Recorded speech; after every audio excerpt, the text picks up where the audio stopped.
Might be loud, people. Might be loud. Okay. I realize I have the camera going in the opposite direction, but I want to see where I'm going. Okay. Happy Friday, everybody. Happy post NBA season. I should probably turn the video around just for real quick. So we are in Pooler, aka Savannah, Georgia. Not across the street. And beautiful palm trees. That's what I care about in this world. So, coming to check in. It's been a while. I probably sound a little weird because I had a little COVID scare, but no worries. I tested twice, no COVID. It was a very busy NBA season. Well, for us, I would say. I can only speak from my experience. But I'm just coming on here just to check in with everybody, also get my steps in, turned my vehicle in to get serviced real quick. So I have nothing but free time right now because my car is in the shop. So here we are. Really beautiful area. Didn't know any of this existed. And it's nice outside. It's 80 degrees outside, if anybody cares. But I'm out here to be random like I always am. Thank you everybody for the birthday wishes. It's I worked on my birthday, so didn't really celebrate it, but hopefully I think I will. So I won't worry about that. And I want to talk a little bit about the NBA season, just our season. For spies listening, watching, tuning in, no worries. I never and never will be spreading anything of player information or insights on players. That's nothing other than what's on the internet. This is not a rumor or a spill tea channel. Never will be. It is for students, those who want to get into professional basketball, those interested in that area. So that's what I'm here for. Okay, disclaimer. I have a lot of DMs that are in my Instagram and what else? I think I even have emails I need to get to, and then what else? Facebook. So thank you everybody for your patience. I will get to those as soon as I can.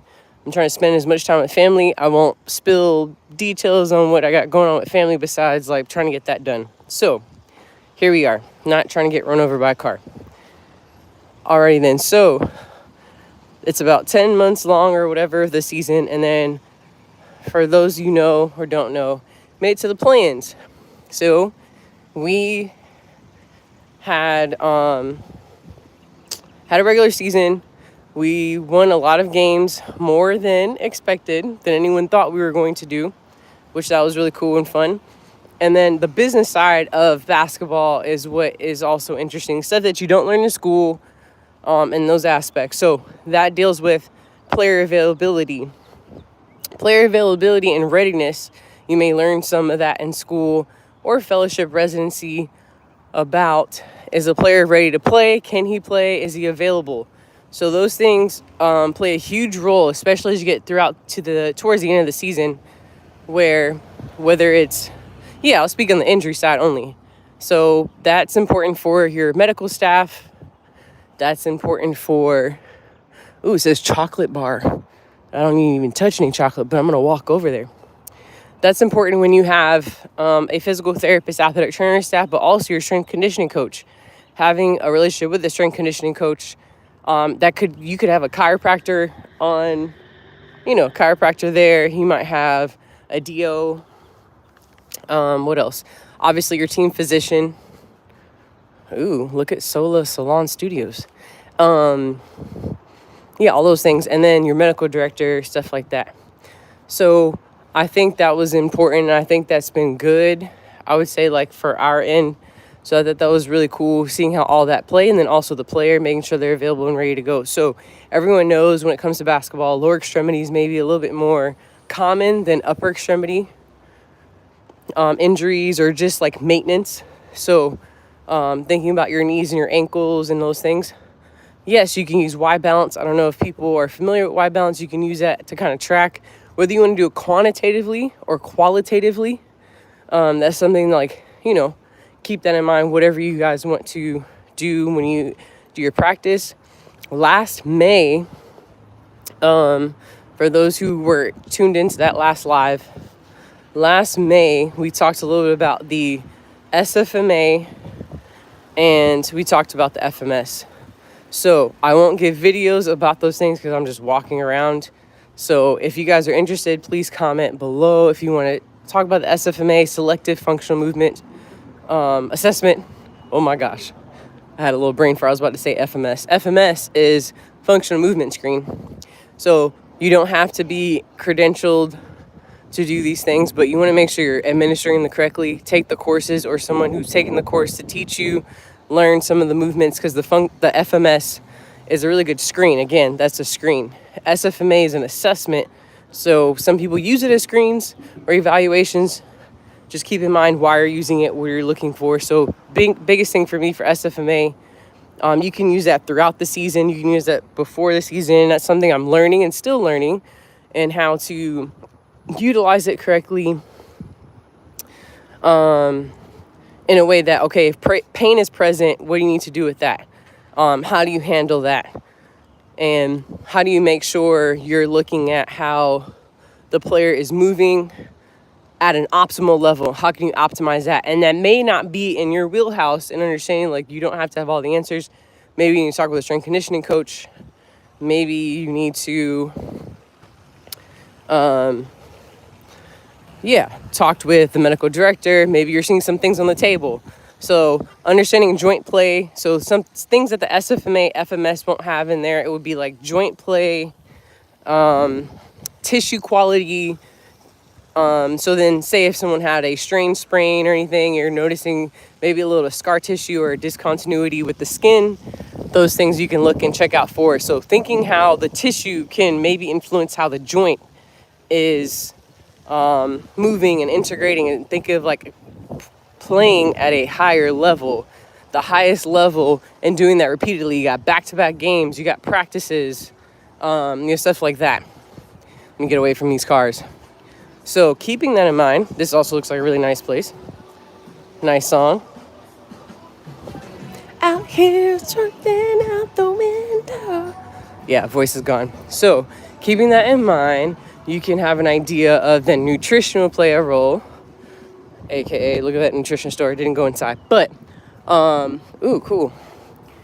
Understanding like nutrition and how whoever's on your staff, if you have a dietitian, cool.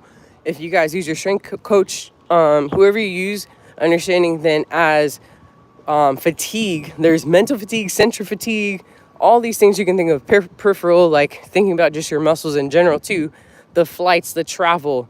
There's 82 regular season games, so then that doesn't include play-ins and playoffs. So all these things to keep in mind, which I thought was really interesting this season, where I thought the travel aspect was crazy. Oh, look, Clean Eats. Seen that on the internet. How that plays a role with like the longevity of players, whether they're older, younger, whichever you may want to, however it may play, keeping that in mind as the season goes on, and the travel. So anyway, moving on to the next thing. The next thing would be in my shoelace. Hold on, pause. Let's have that shoelace here.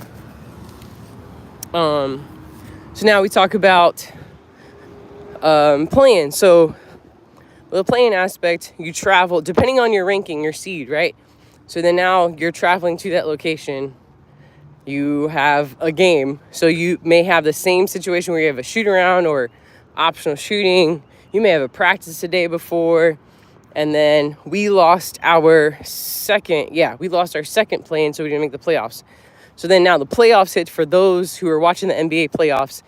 Those are maybe 7 games, right?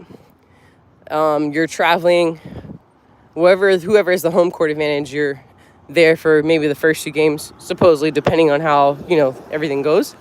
And understanding the travel aspect there, the nutrition, you're out of your element, players trying to work on not being distracted, stuff like that. And then you as a medical staff, you're probably fatigued. So coming in an idea of like physical fatigue, mental fatigue, you're probably not with your family, around your family, your significant other's not going to visit you. Those things come into play, and you want to give the highest, like the best quality care known to man. So I think that's been like interesting in that standpoint, because I feel like not every season is the same. So keeping that in mind when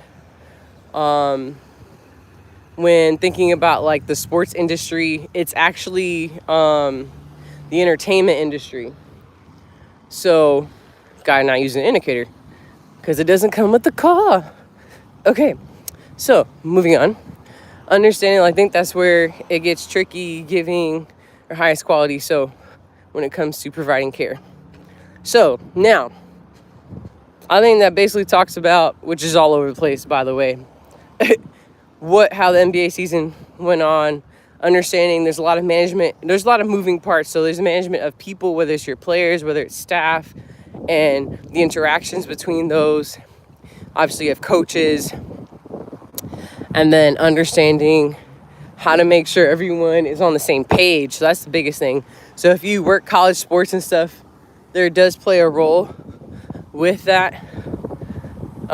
You get some type of experience with that. Sports residency, sports fellowships.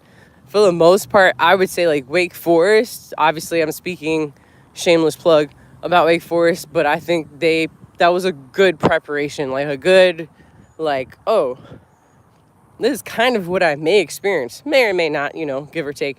So I think that was really good. Let's see here. Better prepare you. And then also when you get in the league, like understanding it's gonna be maybe a year or two, maybe, depending on how you are integrated, whether people to know you, socialize, and network. Because my first year, not just G League, but just NBA, like it took a while for people to warm up to you. And also it was around COVID, so that's not really the best time to like socialize, get a lot of feel from people. So yeah, but if you're opening up to people open up to you, and the circle will improve. And I think that leads me into what's next is the Combine. NBA Combine's coming up. So we're now in April and May, leading to the third week of May, which is the NBA Combine. We'll do a lot of NBA calls. Wow, not NBA calls. We will do a lot of calls to athletic trainers, college athletic trainers. Speaking of which, I've done some. I have to go do some more, probably when I get off this video. And what we do with those calls is just try to get an insight on what the players that have declared for the NBA draft, getting some insight if there's any possibility that could help us when we bring them in for draft workouts. So that's basically what it is for that. And then draft workouts is, when you think of the NBA Combine you see on TV, you're just getting assessments. Assessments could be however you want to do it, right? So everyone's different. You want to assess the person, how they're moving. We talked about you could use the SFMA if you wanted to. You could use the FMS. You could use the Y balance. You can even do, history intake, finding out what the player has going on, just like you do in a clinic, right? Hey, have you had any ankle sprains? Or you can kind of look and you're like, oh, one ankle looks a little bigger than the other. Did you have a recent ankle sprain? To what level? Like, just think about those things. And some places they may, like hospital systems may get involved. Obviously, like a lot of organizations would use their hospital system to go a little further. Say, oh, we want to get imaging. What kind of imaging? And then the Combine itself will do imaging. So with that being said, knowing what was completed. It could be an MRI. It could be an X-ray. So I advise those who want to get into the NBA, maybe have not worked sports or anything like that, go ahead and start studying your imaging. Not saying you're going to diagnose or any of those things. I think it just helps with just being familiar with what you're looking at. So when a physician is trying to show you something on an image, whether it's MRI, CT, X-ray, you can see some things, you can understand what they're talking about. And there are now a lot of free resources that you can just Google. Trying to remember this one website. I don't think it's radiology.net, but basically I used it while I was in residency. Actually, I was told about it during residency at Duke. this free like helps with like ultrasound, because we had to do ultrasound as well, or got introduced to ultrasound and got to use it a lot more with musculoskeletal ultrasound, which is really cool. A lot of sports, not just professional, college, and clinics are starting to use ultrasound. Obviously, you got to use it appropriately. But with that being said, get yourself familiar with those things. A residency may help you with that, but it may be more of like an introduction to that. So I advise, like, go ahead and just start looking into those things. At the combine, you might get exposed to that, which is cool, with player physicals, if you attended them or not.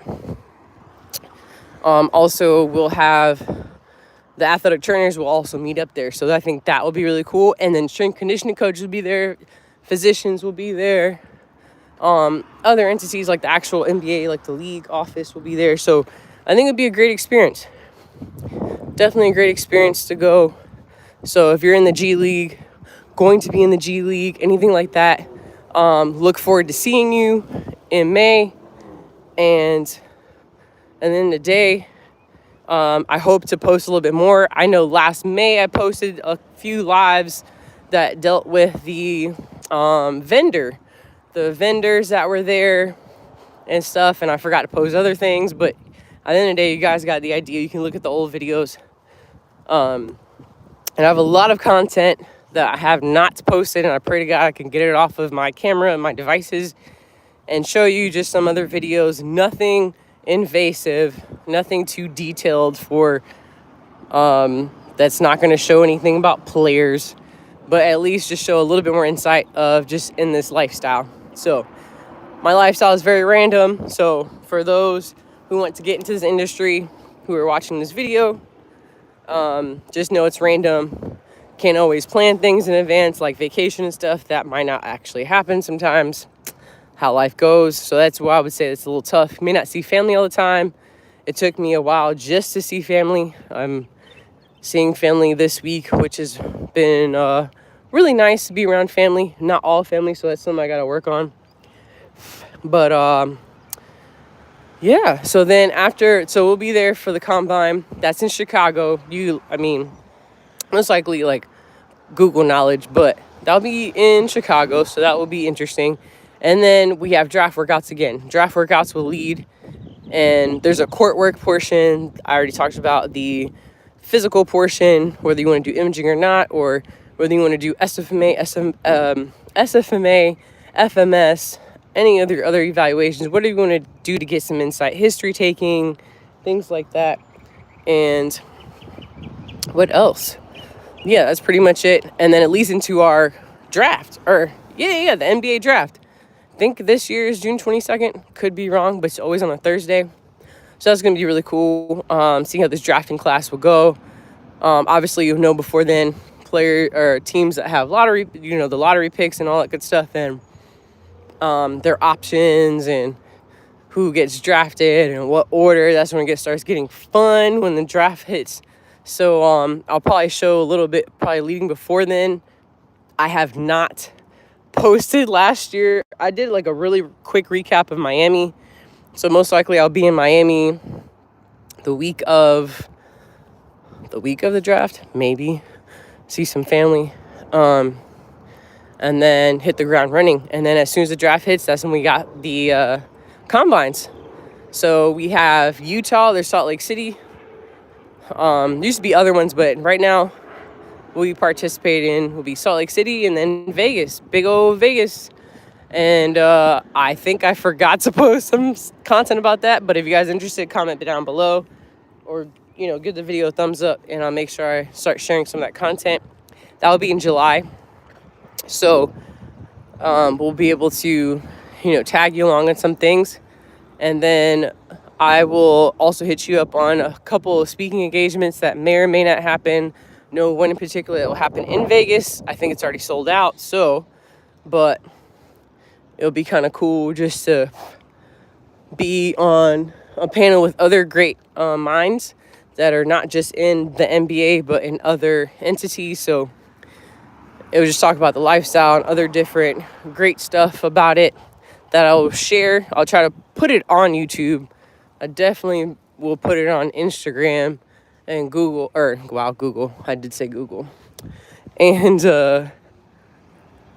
yeah, I meant to say Facebook whenever it becomes available. So with that being said, it's about 20 minutes rambling at this point. So I think it was a good recap. Again, thank you for you guys being patient. I will go ahead and start putting out a little bit more content. Well, I could probably show you my face. I just realized I'm sweating like crazy. Woo, hey. Also, we need to shout out Samira in Atlanta. So my hair is braided. I actually put weave in my hair. Oh my gosh, yeah. For those who know me, you're like, really, Vanessa? Yeah, I put weave in my hair. This is crochet. No shame, because I needed to protect my hair. And give it a break for, I think, like a week and a half, 2 weeks. That's literally what I'm doing it for. I get bored. So this crochet, my hair is braided underneath. And she is in Atlanta at Tag Concepts Salons. So you can obviously go on Facebook. You can go on Instagram. I tag her a lot. Her name is Samira. I hope you can hear me. So yeah, simple. Obviously, she does all my color, the bleaching, all that stuff that you see. If you like my hair, I go to her every 2.5, 3 months to get my hair done. First time I've ever done this. But I usually get my hair like colored, trimmed, and all that good stuff from her. Other things, I need to post those videos because I have requests about them already. The requests have been like, oh, what hair systems, color, treatment, whatever, protect your hair throughout the season. A lot of times I'm doing my hair in the hotel room because of time, not having time when we are home, because we're not home a lot. So I'm not sure how much you guys can hear me because it's a little loud over there, construction. But we're getting some sun in, we're sweating and all that beautiful stuff. But and we need to lose some weight. Whoever's out there is on the same journey. We need to get on that. So I'll be posting a lot of random stuff, always random. So be sport, like that's what my channel says on the about section. Fitness, hair, other exciting stuff, NBA life. Yeah, that's pretty much it. So we're hitting about that 23-minute mark, and hope to keep you guys updated, keep you guys along, and go ahead and comment down below if there's anything in particular that you want to see. I did talk about a few things that will be heading your way. And that's really about it. I'm about to go enjoy the rest of the sun. The car is in the shop, so I have nothing to do besides work out, which I'll go do. I have to go call some athletic trainers, get some notes in, respond to some emails, because when you're on vacation, you're not really on vacation. That's another thing I want to share to people. When you're off, you're not really off. I'm still working. I'm just not in the building. And I can be away, so I can be with family, which is nice. So I appreciate that. But that's really pretty much it, and I'll talk to you guys later. And here we are. I don't know, athlete's foot. Have you guys seen athlete's foot? I don't remember the last time I've seen athlete's foot. That's crazy. But anyway, we go to this gym, work out, get some notes done, and thank you guys for tuning in. See you later.